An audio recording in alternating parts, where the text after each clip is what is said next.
সমসাময়িক বিষয় নিয়ে ডিএমপি মিডিয়া সেন্টারে ব্রিফ করছেন উপ পুলিশ কমিশনার তালিবুর রহমান। আমরা সরাসরি চলে যাচ্ছি সেখানে। এটা তো কোনো সুযোগ নেই, কোনো মামলার যে যাহার নামেও আসামি অথবা কোনো চিহ্নিত অপরাধী যাদের নামে ওয়ারেন্ট রয়েছে, এরকম মামলার কোনো বা এরকম কোনো অপরাধীকে থানা থেকে ছাড়িয়ে নেওয়ার কোনো সুযোগ নেই। অবশ্যই সবকিছু আইনি প্রক্রিয়ার মাধ্যমে আসতে হবে। ধন্যবাদ। জি জি,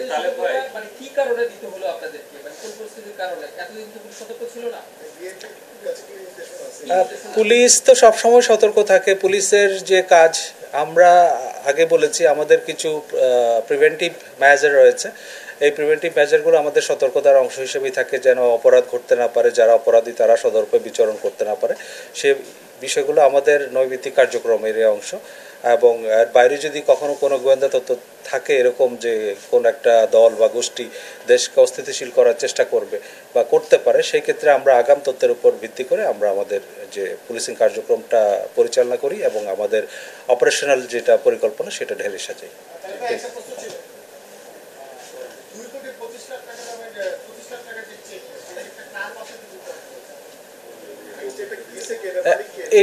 এটা তদন্তাধীন রয়েছে। এটা রিমান্ডে থাকা জনৈক রিয়াদাম একজনের বাসা থেকে পাওয়া গেছে। এটা নিয়ে আমরা বিস্তারিত কাজ করছি। হ্যাঁ,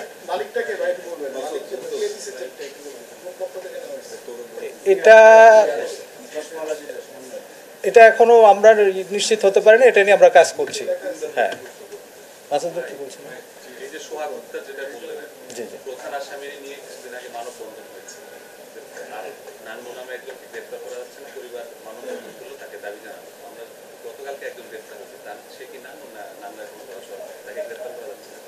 এখানে বিষয়টা হচ্ছে আমরা এজাহার নামেও 19 জন আসামি ছিল এবং এজাহার বহির্ভূত আরো 20 থেকে 25 জন ছিল। আপনারা দেখেছেন এখানে যে পাথর নিক্ষেপকারী, যে ভিকটিম সোহাগের উপর নির্দয়ভাবে যে পাথর নিক্ষেপ করেছে, সে কিন্তু প্রাথমিকভাবে এজাহারভুক্ত ছিল না। তথাপি তাকে আমরা কিন্তু আমাদের যে তদন্তের মাধ্যমে প্রাপ্ত হয়ে তাকে গ্রেফতার করেছি।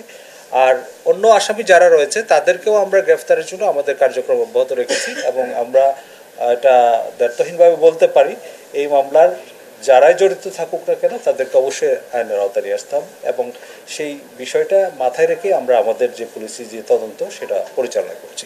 ধন্যবাদ সবাইকে আজকের মতো। আসসালামু আলাইকুম। সংবাদ এই ছিল এখনকার মতো। ডিবিসি নিউজের সংবাদগুলো পড়তে ভিজিট করুন dbcnews.tv আর ভিজিট করুন ডিবিসি নিউজের ফেসবুক পেজ এবং ইউটিউব চ্যানেল। সাথেই থাকুন।